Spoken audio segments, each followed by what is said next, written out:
You know, while he was sleeping under a bridge, he thanked God slept in covering and not a ditch. No people, shelter, money, no food for a fridge. Too proud to ask a hitch.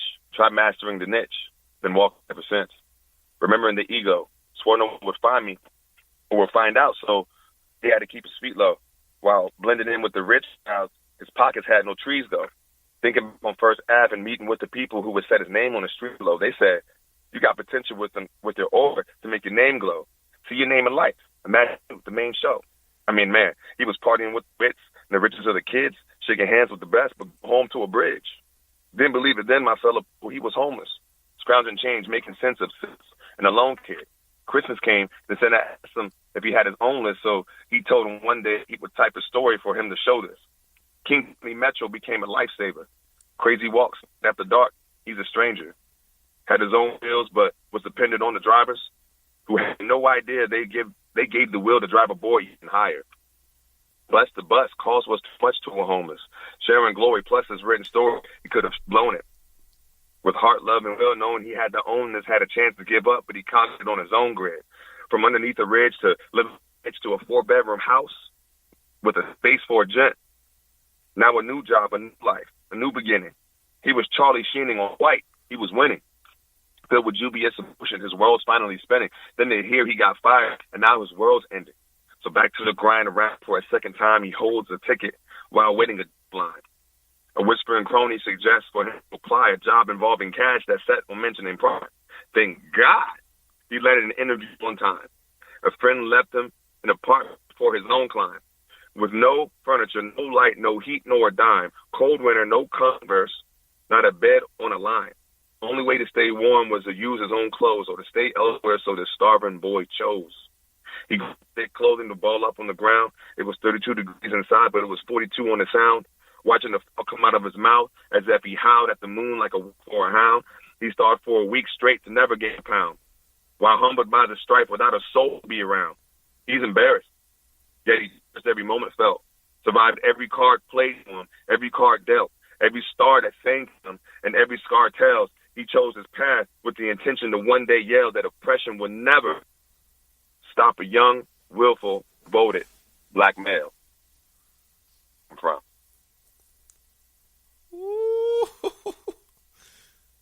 And that's it. From the bottom.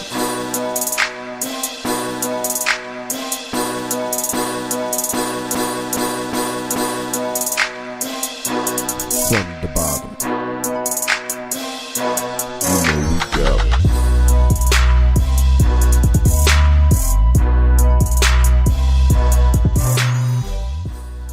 Alright, on this episode of From the Bottom, we got my player partner, Busy B, down in the Vegas area. Wait, are you still in the Vegas area or did you already move?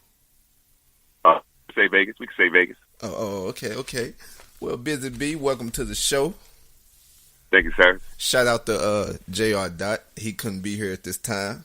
But B, tell him who you are. This is Bernard Butlet Jr. repping me. And I'm just happy to be here, man. Thank you. It's a pleasure. Oh, see, that's what I'm talking about right there. That's what I'm talking about. One of the most positive people I know. Always uplifting. Well, that's what I'm here for. To spread some positivity. I'm just a vessel. But B, all right, now tell them about, you want to tell them about your past or you want to tell them about your future?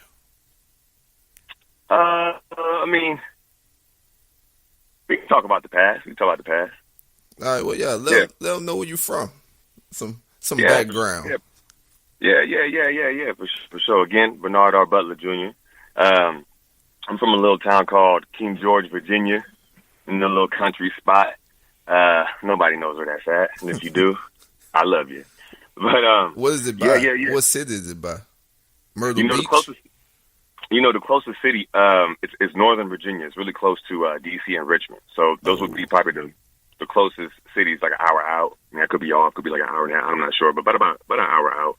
I lived in Dahlgren my whole life, but I was, went to school in King George. So Dahlgren, Virginia would be closer to Maryland because I'm literally like 2 minutes away from the Harry W. Nice Bridge that would go right over to Maryland, heading into like, Charles County, La Plata area. So, yeah, snap. DMV, baby. DMV. Shout out to the DMV. Shout out.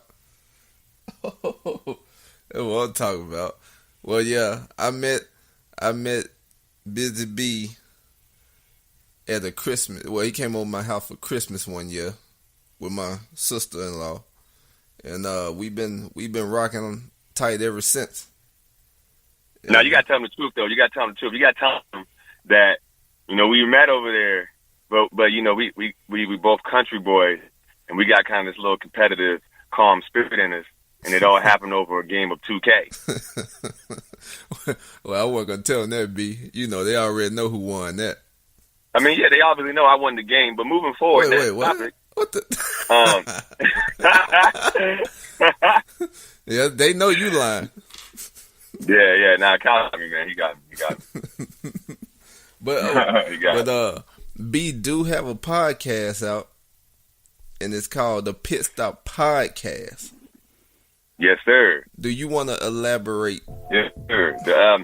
So I stopped for a little tiny bit, because we all go through some transitions, and in fact, that's like a best way to kind of like segue into it. I'm in a pit stop right now, so pretty much, Pit Stop Podcast. What that's about is that we all travel throughout life on our road, our journey, whatever metaphor you'd like to put it, but along that road and that journey, we tend to go through things. We tend to need, an oil change, or we need to refill up on gas. We need to clean our car. We need to change our tires. The metaphor implies that we go through things and we need these type of pit stops so that way we can rejuvenate. And I'm going to create this podcast where you can come and rejuvenate. And the thing about it doesn't cost anything. It's free. It's out there. It's an option. I'm not selling it. I'm just letting you know that it exists. So if you have any type of positive reinforcement or rejuvenation anywhere in your life, from family, friends, to whatever, if you're just feeling like you need something, you can come to the Pit Stop Podcast, and I'm going to have some sort of message dealing with something. I pray it'll resonate with you and make you feel something. If it doesn't resonate, maybe it'll provoke you to think. There was a quote by Tupac. Yeah. He said, if I can't change the world, I'll spark the brain that will. And I felt like that resonated with when he said that, and that's kind of the forefront of what I'm trying to represent pretty much. So, if you're just going through something, or not even that, if you just feel good, and you just want to hop on there and just be like, man, let me see if I can, let me fill this out real quick. I'm pretty much just going to be on there talking about, just certain things like purpose or accountability versus responsibility, topics like that. And just kind of, starting from the very edge and the beginning of where it all starts from the inside, not the outside. We got a lot of distractions these days. A lot of, yes, it is. We want things to happen real quick, real fast. Like McDonald's, because that's the way we're kind of, that's how we're conditioned. And the thing is, I'm not even against most of that. All I'm really trying to do is to create a root, a foundation.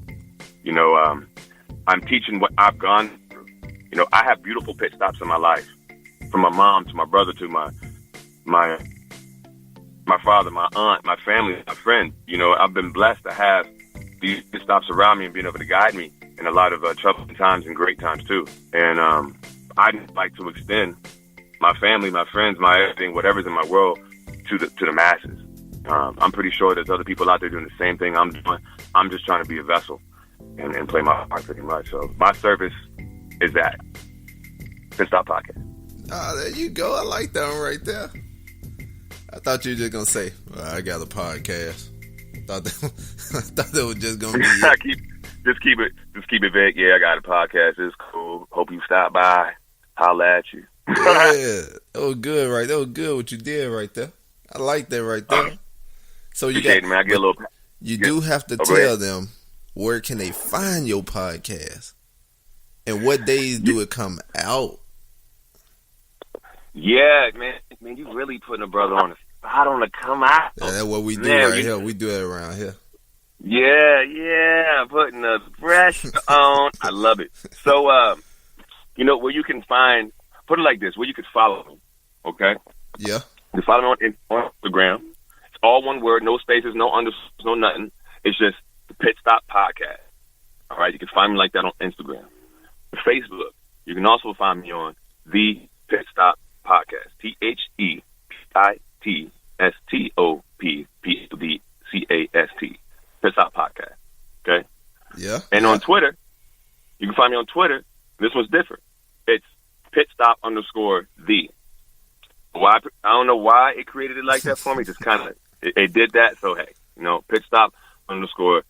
And I do apologize if you notice I haven't really been playing with it that much lately. It's only because I'm in a pit stop right now. But I swear to you, if you follow those, when I come out and I am ready to, we'll say, blast off, trust me, I'm going to hit you. I'm going to hit you with one of those blows where you got to catch your breath. Oh, it's like that, huh? Yeah, it's going to be like that. And I'm putting that pressure on myself because I know that it's going to need it coming out of me, and I feel somebody's going to need to hear it. And there's a lot behind it. I'm really excited, definitely, when next one comes. And the goal is to shoot out, one per week. That's my goal. Put something once per week, Yeah. That's where I'm at right there. That's where I'm at. Well, wait, how do you like podcasting so far? Since you new in the game. Well, I'm talking like I'm an OG. No, I'm new too. But how do you like it so far? Man, you know what? I love it. I've always been, you can't tell, a talker. No, I can tell. Right? And, surprisingly, those who know me know I can be a talker.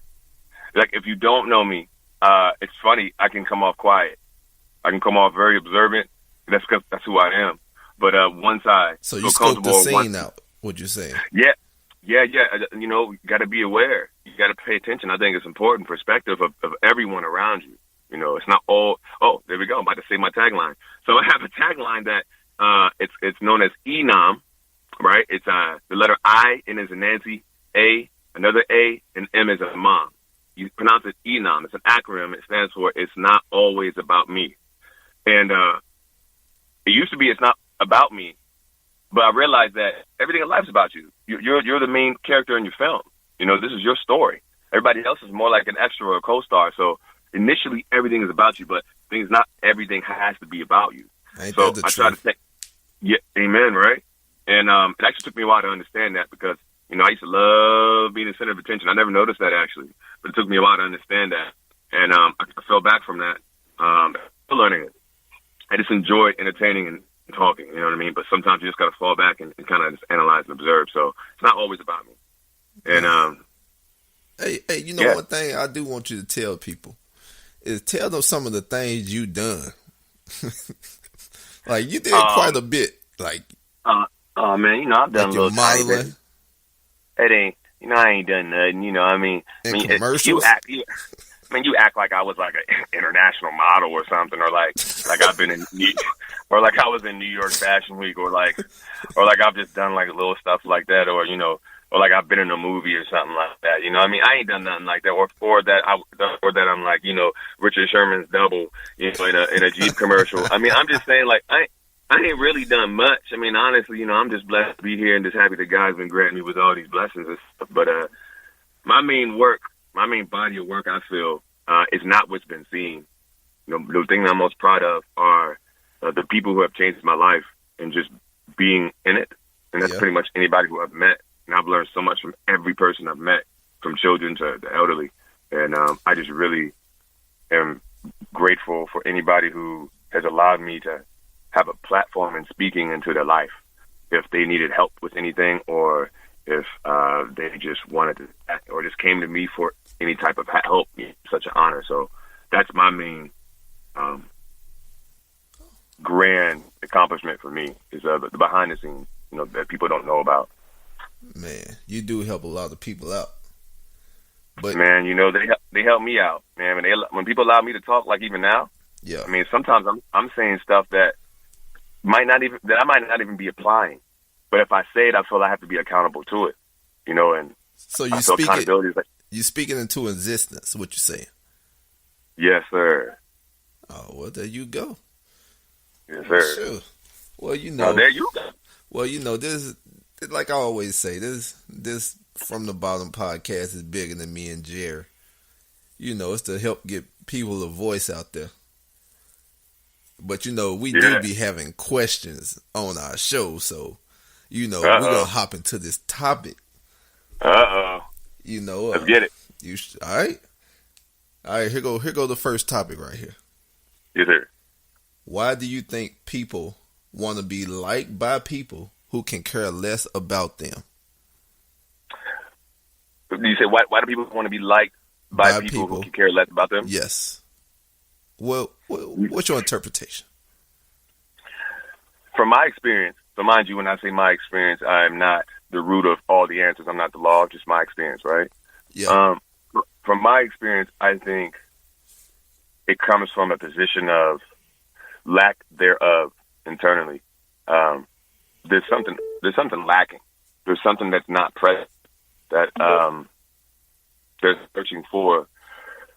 And when anyone shows a sign of liking them, they take heed to that. I mean, they take love to that. They take, a great thing to that. I wish I knew his name. I just saw it yesterday. He's a pastor, young pastor. It's called, what is it, The Foundation? I can't even remember. But when it came to me, I'll probably say it like Tourette's. But he was stating that it comes from being damaged goods. It comes from feeling like damaged. And that, like, no one deserves or something like that. So then when you get attention, and it probably could be from somebody who really don't care about you, you're really taking that. And that's where that can kind of lead you to continue to be damaged or continue down the road that where you're not fulfilling your purpose. So I feel it comes from lack of love, period. Lack of love. So do you think social media play a part in that? Or you think this always been an issue? I think it's always been an issue, and I think social media just magnified it. It's kind of like when, excuse me, it is Black History Month, so I'll talk about it. I mean, like when you see all these young African-American men being shot down for no reason. And then all of a sudden, people are pretending it's their first time hearing about it. No, it's not that at all. It's just social media has magnified it and made it more of an attention for you to see now. Now there's proof, not just people saying it. Now you can actually see it. Now you have to be accountable to it, So that's all it is. I think it's always been present. I just think that social media has magnified it more and really gave a platform to what people are really feeling inside. Gives you an idea of like what we actually live around. You walk past people every day and you have an idea by, prejudging them or, stereotyping them. But, social media also only paints highlights. So if you think that that's what you're seeing, holy, right? Imagine what the real thing is. I mean, if you think what you're seeing is like the topic we're talking about, imagine if you really got deep down to it. It extrapolates it. Man, what? Wait, can you say the last word one more time? Extrapolate. Can you spell that? Magnified. Brings out. Can you spell extrapolate? Man, can I spell extrapolate? Let me try real quick. Let's see. Extrapolate. I believe it's on your phone. Hey, I ain't looking at my phone. I'm trying right now. Spell it, extrapolate. EXTRAPOLATE. Extrapolate. We'll look it up later. Yeah, we got it later. I don't know. I just think that everybody want to be a celebrity and everybody want to be liked right now, and I guess it's kind of hard, with social media and stuff. That they really mess a lot of stuff up right now. Yeah, I don't know if people have a center of, what's the word I'm looking for? Spirituality, religion, whatever you want to call it, right? But have a center of knowing something outside of yourself and being calm with that and taking gratitude and knowing that there's something greater than you, right? And understanding what your purpose is. And only 2% really reach their purpose of life. It's kind of scary to think about, have a comfortable, loving understanding of self. And live in a world to where you're conditioned to see there are people, and I just feel like it comes from like, when you see people, we're conditioned to see people that are apparently greater, and I'm throwing up the air quotes with your fingers. Yeah. People that are greater than you on TV, through social media, through billboards, just, things that you're taking in with your eyes. And you have this sense of like, oh, I can do that. I want to be just as great. It sucks because, if you're conditioned that you go your entire life trying to meet this pedestal that you met when you were born already. And when you see this and condition to it, it makes you feel as if you're not that, and that you're trying to become something you already are. So it's kind of initially like you're going backwards then forward, and then you're coming right back to where you were at when you were born. And I've been victim to this. I think we've all been victim to it. I'm still victim to it now. But I consciously try to remind myself that I'm okay. I was already great, and everything that I'm trying to search for is already within. All I have to do is just be. Like the term is, I am that. And that's what it is. What you are, what you think, you are that. So that's how I feel about, what it does. Oh, no, man, listen. I know that you could be the most perfect person in the world and people still gonna hate you. Yep. So therefore, I stopped thinking like, do it really matter if a person hates you? Because you don't lose sleep at the, I guess depending on who it is, if they hate you, you don't lose sleep at night over them hating you.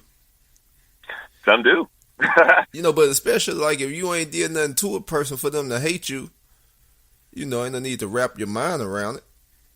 And that all comes back to self-love. If a person has to take time out of their day to focus on your life, you're walking around being perfect. They got to be perfect. Because there's no reason why anybody should come out their mouth, or even heart or mind, to really point a finger towards someone and try to tell them what they need to do, knowing that there's things that they need to work on. My mom used to always say, when you were young, when you were kids, I'll give you wisdom and knowledge and education for free. You're my children. I got to raise you, boom, boom, boom, boom. Once you get out on your own, if you want this, you got to ask for it. I'm not going to just offer it to you. And I never understood it at the beginning, but I understand now why she was saying that. It's because she was respecting the fact that she didn't want to impede on my life. She didn't want to impede as if she knew what was better for me. She wanted me to come to her and ask her, if I felt I was uncomfortable with something, I needed an answer. She wanted to feel like the respect there was, okay, he can come and ask me, and then I'll give him what I think. And I feel like that's a great way for most people to come across it, instead of just, applying your opinion to a situation. Wait for a person to ask for your judgment or for your opinion. You know what I'm saying? Well, that's hard because everybody got an opinion about everything these days. Shit, I got one. See, you see a person crossing the street and somebody got an opinion about that. It's like everything, but people feel like everybody got to be heard about everything when sometimes it's best to just stay quiet. Yeah, some things are better, not spoken. Well, yeah, especially like on the news or whatever else, like a person could paint a picture, just by words without another person even thinking twice about asking you your side of the story. Yeah. And that messes a lot of stuff up these days for a lot of people. So that's just my take on it. Yeah, and again, these topics we speak on, I've been guilty of falling short. I have shortcomings as a human being too. I'm not perfect, and I've fallen short to these in my past. But for those who may be listening and just don't like this, may be speaking to you or not. It's just a matter of, at the end of the day, you just want to be better. So every day you can always change something up. If you go back to an old habit, it's okay because you can start in that period to try again, and that's all it comes down to. There you go. Well, how many times do you think a person should try something before they give it up?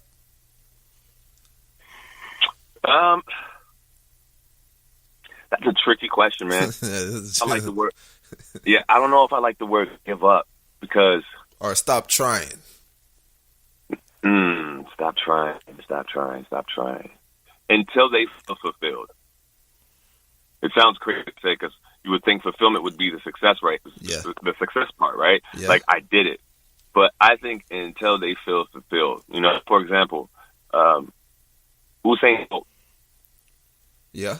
You know, he's been a fast man, you know, since we remember, right? And there was one point where he ended up getting disqualified, and that title had to get passed on to somebody. And he could have stopped there. You know, he kept going, became the fastest man again. And then just make sure he did it again. That was his fulfillment. He was cool, retired. Okay? Yeah. Mike Tyson. Now, I don't even really need to tell you his past. I'm not going to, because I'm on here right now, and whoever listening don't know, I say Mike Tyson and what he's done. You know, then I'm going to just ask you to go to Google and just watch it, all right? But Mike Tyson, all right, one of the most lethal, just athletes known to man, all right? And then he came to a point to where he got told and then kind of went downward. Kept going. And he wasn't number one no more, and he started just losing. But he came to a point. I remember his last fight. He was just like, you know, I just did this for the money. I can't even do it anymore. You know, he had that was his fulfillment. Like, he was good. He knew. He didn't fail. He kept going, but he just knew. So I just think until you feel fulfilled, where you just feel like, okay, like when you feel satisfied with yourself, that's the best way to put it. Man, you got a point there. You got a point. Yeah, I guess that's about right there. I don't know. I'm glad you came on this show today. Break time, folks. We coming at y'all introducing our new network that we're on, Tribulation Saints Podcast Radio. Also, our other networks that we rocking with us, Esquad affiliates, and also Fat Lowe's Radio, all day, every day. And if you want to be on the show and think you got a good conversation piece, hit us up so we can schedule something at 253-234-7149. And hey, your boys out here making move. We out. I'm glad that you had me on here. It's just an honor just to be on here, man, from the bottom. I mean, there's so much metaphors that go with that word from the bottom. I mean, it resonates with my life story. So, you know, you give me a platform.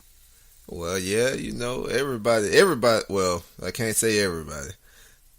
Most people start from the bottom.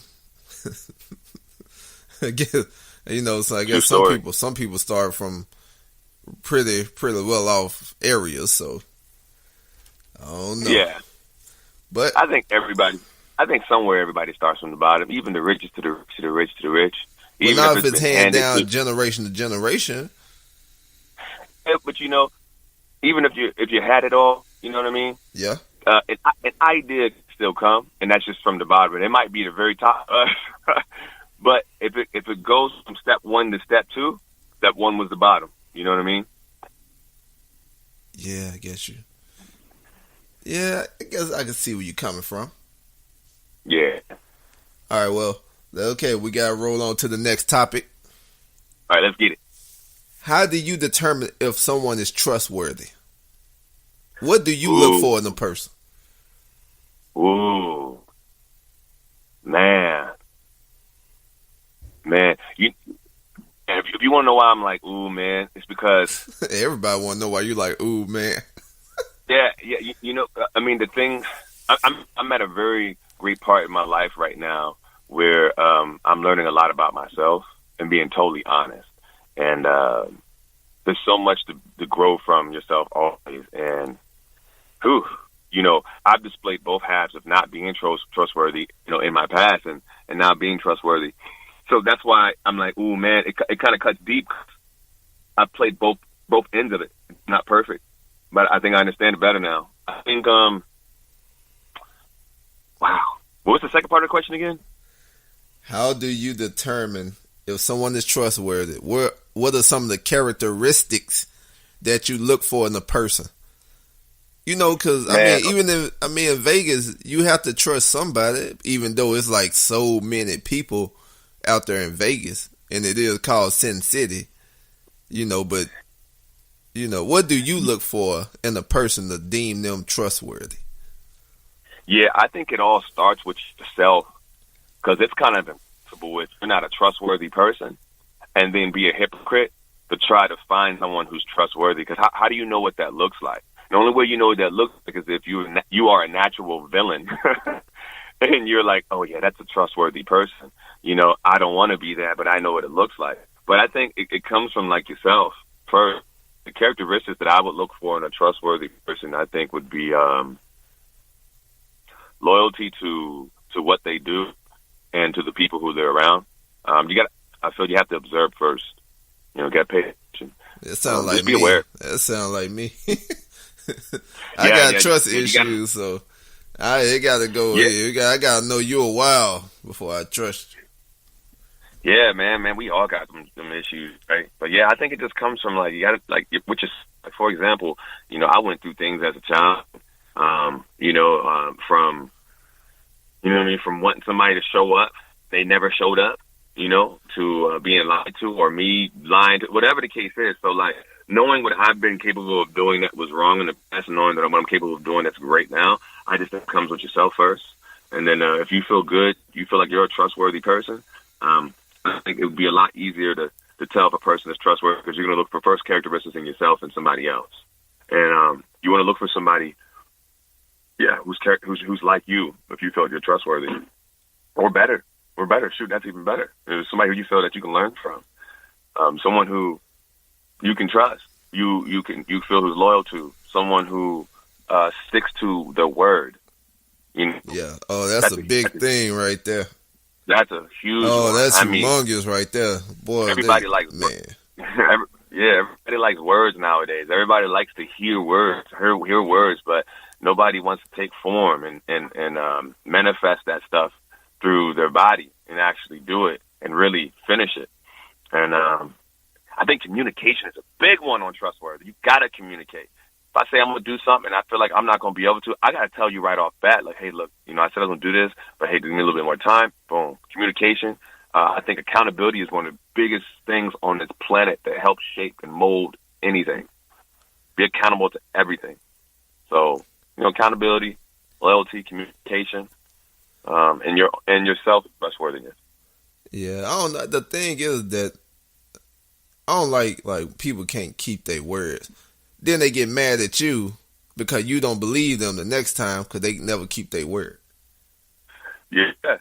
Oh, you know the main thing that people be like, trust me, you know me. Yeah. And you be like, I just met you. Like, what the? They be like, you can trust me. And I be like, I don't know. Like, every time somebody say that and like, I don't know them for a while or something like that, you know, it's like an automatic red flag right there. Yeah, you got to build it. You got to build it and build it and build it. A lot of people,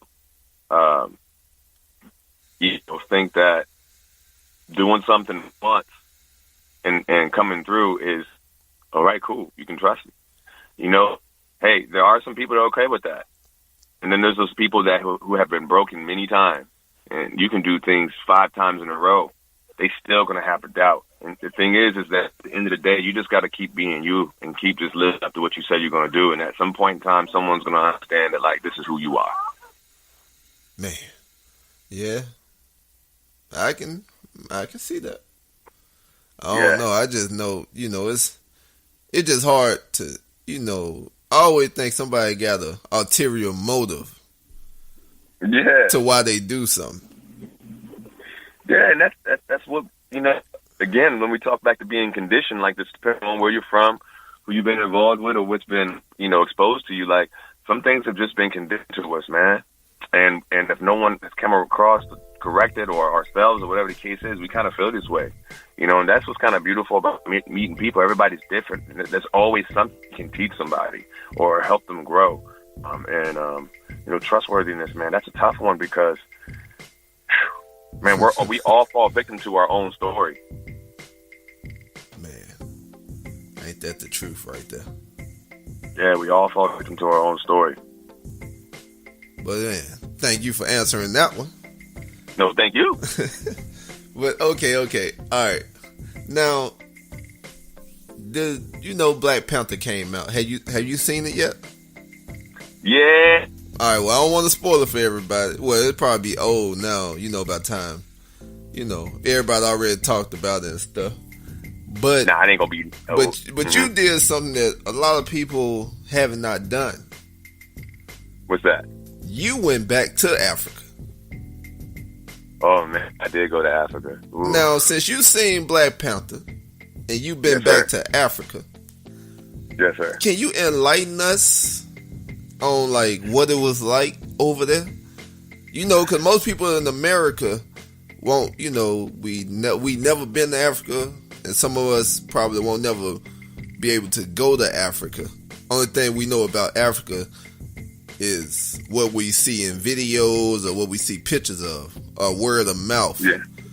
You know, but since you've been there, can you tell us your interpretation of the motherland? I wish everyone listening could see how fat my grin is right now. I'm just so happy just to even go back to this memory and even talk about it, because it really puts my heart in a great place. You know, when I went to Africa. What part? I went to Zambia. Zambia is Southern Africa.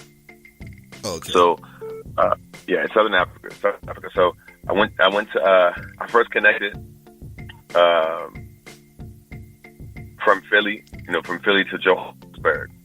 Yeah. You know, where, Nelson Mandela went to jail and stuff like that. And then I went from, Johannesburg to Zambia. When I got there, I mean, it was just amazing. I had these two drivers meet me. You know, they were very, very kind, very kind. You know, helped me with everything, drove me to where I was going. I actually ended up staying with the governor of Zambia. Wait a minute, wait. What? Yeah. No, that's a high-ranking person over there, ain't it? Yeah, that's a pretty high-ranking person. How in the world did you just call him, ask if you could spend the night? Nah. You know, let's just say that, like, the universe tends to unfold generously, and I'm just gonna leave it as that. Yeah. And then you had two people waiting for you when you got off the plane. So when I got off the plane, I had these two drivers come to grab me, and you know, ended up riding with them, and it was the most amazing experience on the planet. I mean, they were just the kindest young men, African men like this. It was just so nice, fun, real hip. So it's nothing. It's not. Sorry to cut you off, but it's nothing like them commercials that come on TV. Is what you're saying? Oh yeah. Let's for talk 99 cents. Yeah, no, it's nothing like the commercials you see on TV. Now let me digress though. Like, it doesn't mean that what you see on TV, the images you're seeing are real, but that doesn't mean the narration behind it is. You understand? Yeah, I get it. In America, Americans, without pinpointing, we'll just put it like this. Some things can deceive you when it comes to media. We'll just put it like that. And I did see areas like that, and I'll definitely get to that. But when I got to the governor's house, the mansion, we'll call it, you know, it was amazing. It was amazing. The presence, the warm hospitality, the love. It's just natural. And I thought it was them. But when I got outside the house, I went to the markets, and I went to a local bar, whatever the case is, everybody is just so nice, man. So nice. And they love Americans. You know, the area I went to did not have high rate of malaria. So a lot of you out there like, oh, I don't want to go to Africa. I might end up getting killed or hit with a machete or mosquito might kill. You know, all that stuff. Look, the thing is, there's certain parts of Africa that could be really intense, but that is not all of Africa. Africa is extremely beautiful. Extremely beautiful. I mean, imagine if I would have told you to go outside early morning. Some people would think of a lion, an elephant. No. I was, you know what I'm saying? You're walking out to a zoo when you walk outside your door. Yeah. You know what I mean? Like, you're not walking out to the San Diegos.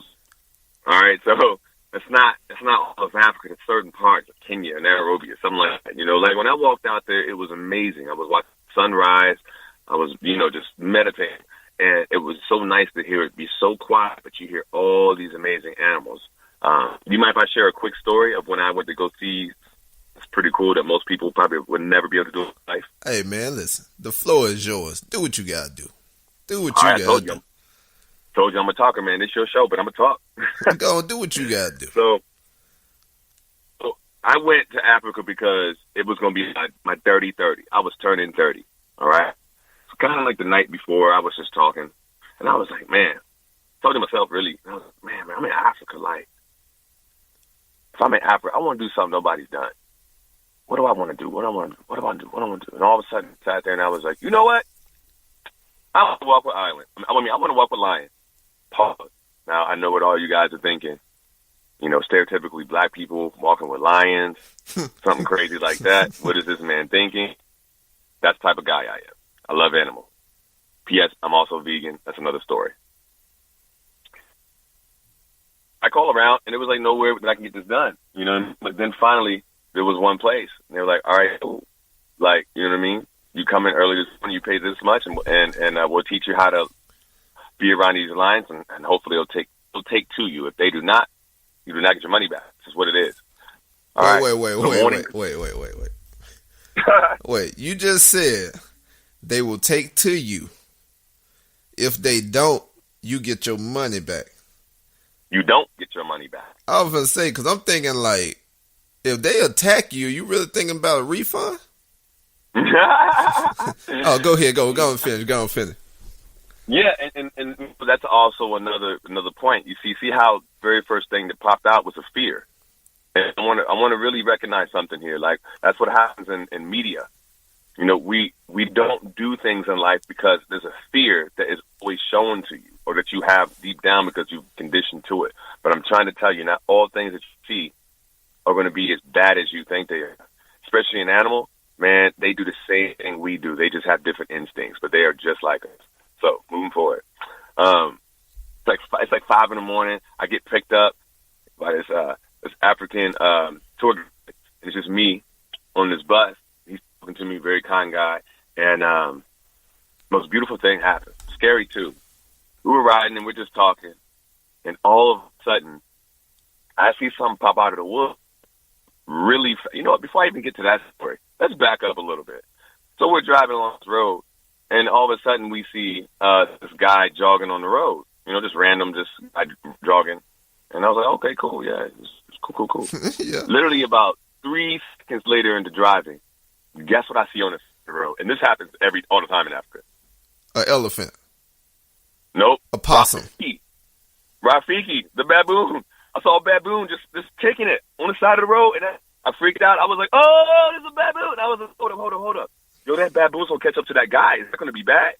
And the guy is like, he's like, oh, no. If he has food, it is going to be bad. But if not, he'll be scared. He'll run off. And I was like, okay, cool. Now let's move forward. And you're exactly right on something. So now we're driving about 10 minutes after that. And now the most beautiful, majestic thing happens. In the corner of my eye, right side, I see something. I turn my head.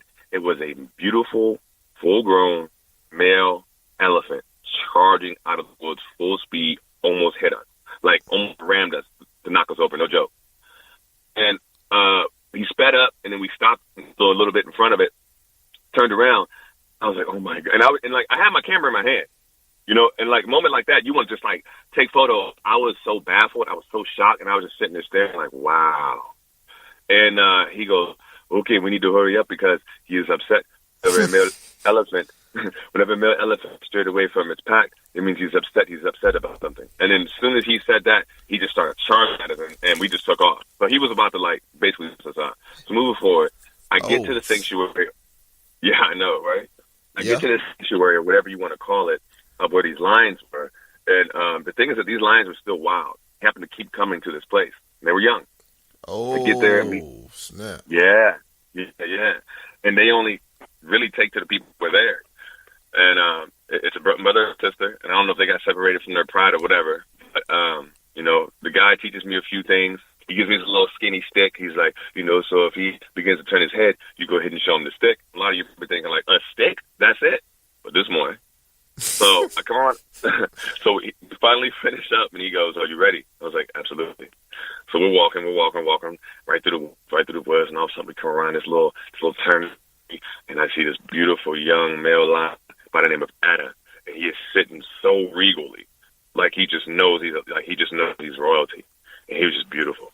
And his sister Ada is over there just laying down with her beautiful muscles popping out and just beautiful fur, and I was not scared in the least. I naturally went down to like my knees and I started talking to him, start hyping him up, calling him a big lion and all that stuff. Just got closer, and then all of a sudden, Ada gets off his legs and he just starts walking towards me.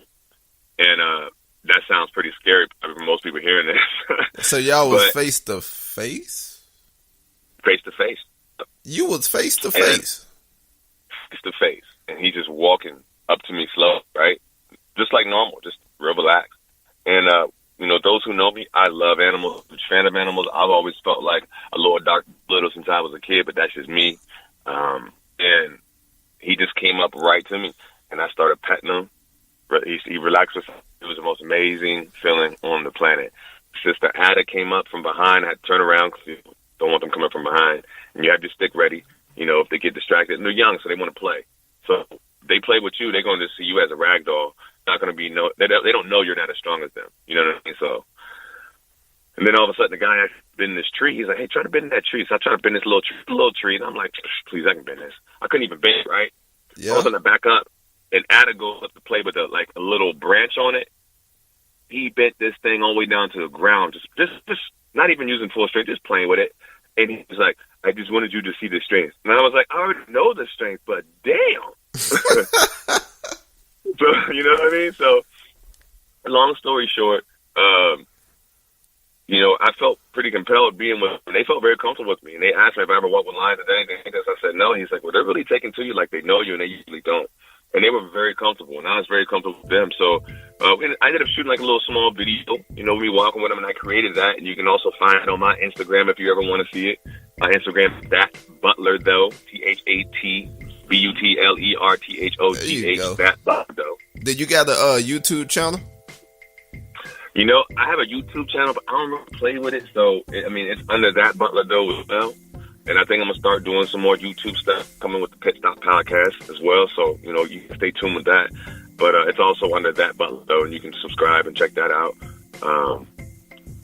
But all in all, man, my experience with Africa was amazing. I went to a village as well for selling things, and they made this African continent out of wood right in front of me, kind of with the beads on it. And it was amazing, man. I picked those up. The food was very fresh.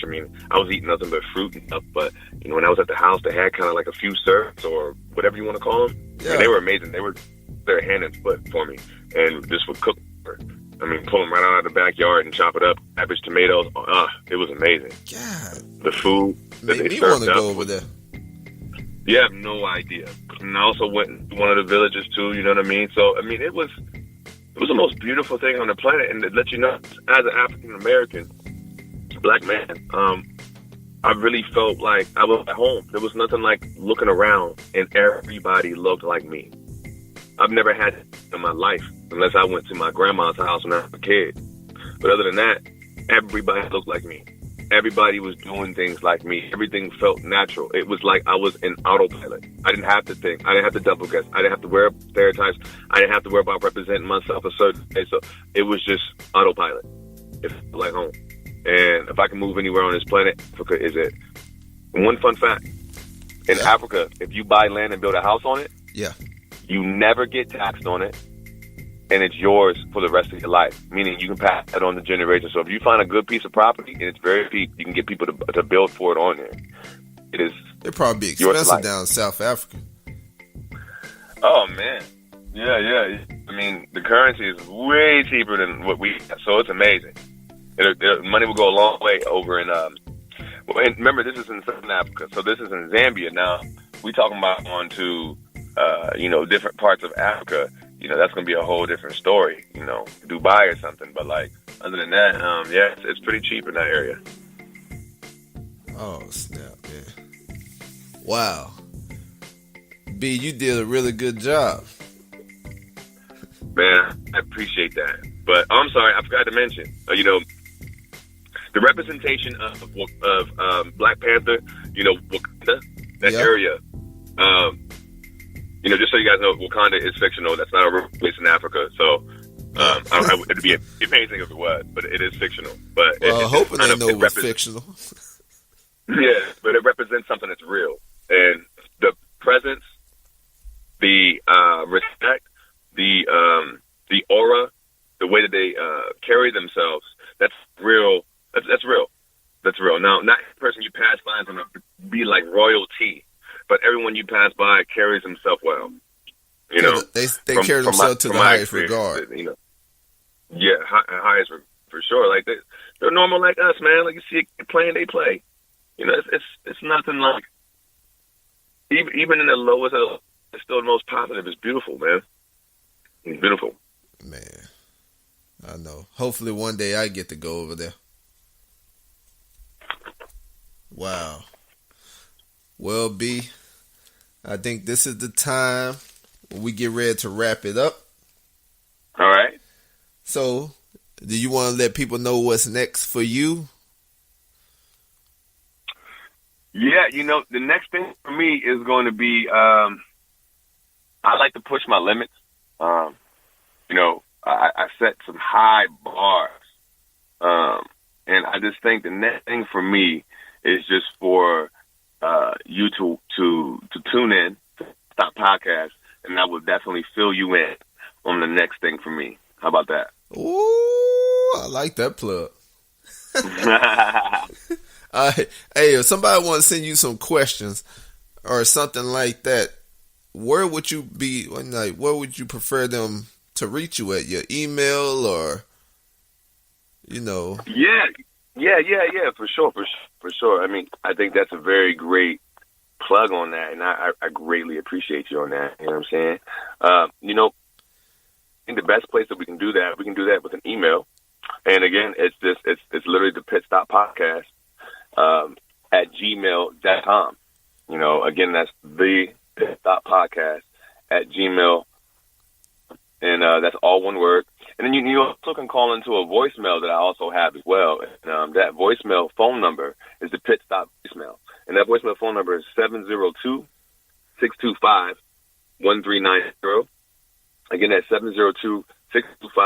702-625-1390. And I really like people to just kind of either respond to the podcast episode, you know, what they like, what they didn't like, something they wish they would have heard more of, or any topics they want me to talk about that really they would like just some enlightenment on, or anything like that you want to say, to be honest. So you can check that out.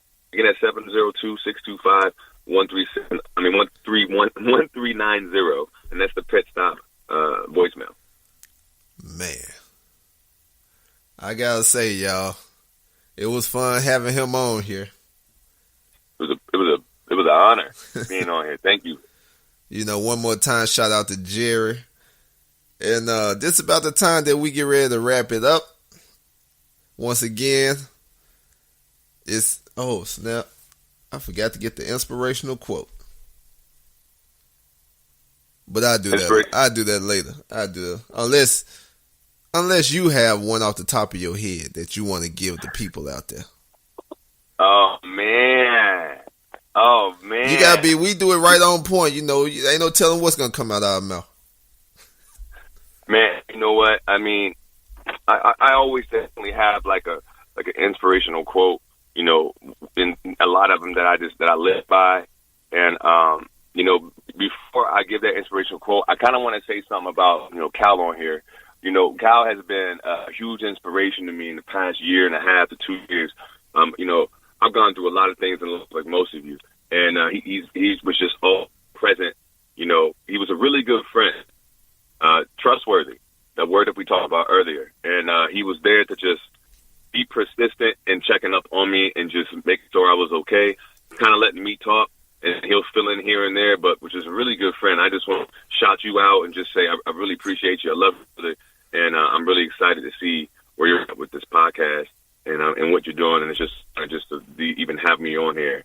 And granted, he was the one helping me, you know. So I want viewers to understand, you know, what type of person you are and what you're doing here, you know. So he's a good. But give you my quote. Yeah. I appreciate that, B. I appreciate that right there. Yeah, of course, man. You're a good brother dude. Tearing up over here. You're a good dude, man. Like, you brought me out of a spot that was very, very hard for me. You know, I was at a low, and you know what I had to accomplish in that time. you know, and I'm proud of myself. And it was great to have somebody right there beside me to really kind of coach me through and really just believe in me. So, and have that support, and I needed that. So I appreciate you, man. Sure, I'm proud of you too. Thank you. Oh man, you got the inspirational quote. You ready? Yeah, for sure. The inspirational quote is by one of my favorite authors, man. He's also, I believe, a psychologist, doctor. His name is M. Scott Peck. He wrote this book called The Road Less Traveled. It was a book that like changed my life on thinking and just move forward spiritually and just being a better person. It's called The Road Less Traveled by M. Scott Peck. And I memorized this quote, and it's one I live by whenever I feel down or just going through stuff or just want to give myself pity or something. I want to get out of it. So the quote goes as follows. My inspirational quote to you today is, the truth is that our finest moments are most likely to occur when we are feeling deeply uncomfortable, unhappy, or unfulfilled. For it is only in such moments, propelled by our discomfort, that we are likely to step out of our ruts and start searching for different ways and truer answers. Ooh, that was deep right there. Fire. Well, that wasn't off the top of the dome, was it? That was off the top of the dome. I told you, I got that memorized. God, dang, that was impressive. Oh, man, brother. But it's that time, y'all. We at From the Bottom want to thank y'all again for tuning in to us and rocking with us. Hey, ain't no telling who you going to hear on this podcast. You know, as long as you tune in, remember this is bigger than us.